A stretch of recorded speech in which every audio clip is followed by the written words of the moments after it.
बताइए। ये देखो, इनको आप जानते हो, बीजेपी के मिनिस्टर हैं। बहुत अच्छे से। इनको मैं ऐसे उंगली करके डांट रही हूँ। इनको मैंने कहा सो पता इन्होंने नहीं किया। दोनों हाथ जोड़े, सबसे नालायक आदमी दोनों हाथ जोड़ के खड़ा है। इसका पेशाब निकल जाता अगर मैं इसको 2 मिनट और डांट देती। तो ये मेरी ही फोटो है और मैं इसको उंगली करके डरा रही हूँ। पूरी की पूरी भाजपा की पोल खुल चुकी है और सबसे ऊपर जिनका नाम है उसके बारे में बोला जाता है ये भारतीय के भेष में अमेरिकी जासूस है। विजय माल्या से भी बड़ा अय्याश कौन हो सकता है? हमारे प्रधानमंत्री मोदी।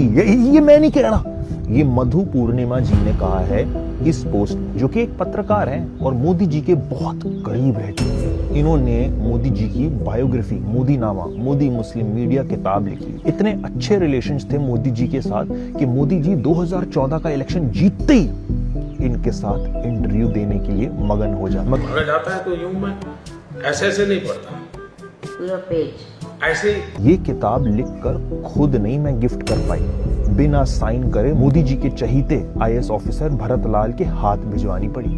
मगर ऐसी क्या करने की नौबत आ गई? आगे लिखते हैं पोस्ट में, 2014 में वो लेक्चर्स के लिए अमेरिका गई और वहां मोदी जी के बहुत मटर गश्तियां उन्हें पता लगी। यहाँ तक कि ऐसे बहुत से एमएलए एमपी इसीलिए हैं क्योंकि मोदी जी के साथ इंटीमेसी करने का मतलब लाइक स्मृति ईरानी के बारे में भी इन्होंने बोला, जो एजुकेशन मिनिस्टर बनी है 12वीं पास। और हैरानी के बाद ये खुद भाजपा नेता सुब्रमण्यम स्वामी ने, जो भाजपा के एमपी 2022 तक रहे हैं, उन्होंने मैं 3-4 नाम महिला के दे सकते हैं जो एमपी बने हैं। वो जाकर सोना पड़ा उनके साथ, मोदी के साथ एक मिनिस्टर बने हैं सोकर। मधु जी ने पोस्ट में ये भी लिखा है कि गुजरात के कई लोगों ने मोदी जी की गिरी हुई हरकतों के बारे में बताया, जिससे वो डिप्रेशन में चली गई। वो सारे फंक्शंस जहां आना होता था मोदी जी को, वहां इन्होंने जाने से अवॉइड किया। हरप्रीत पुरी, जयशंकर जैसे लोगों ने तो मोदी जी जब गुजरात के सीएम थे ना, तब अपनी स्पेशल सर्विसेज अरेंज करवाते थे, इसलिए तो आज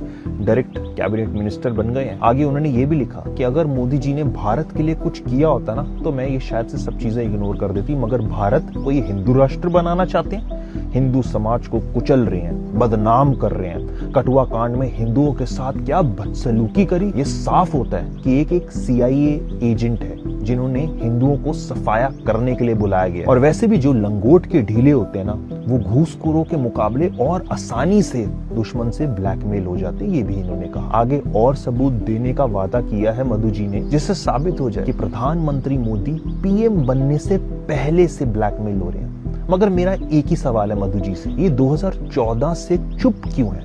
12 साल लग गए इनको जागने के लिए। वैसे भी ऐसा कुछ नहीं कर सकते हमारे मोदी जी, ये सब तो नेहरू जी की चाल है। क्यों?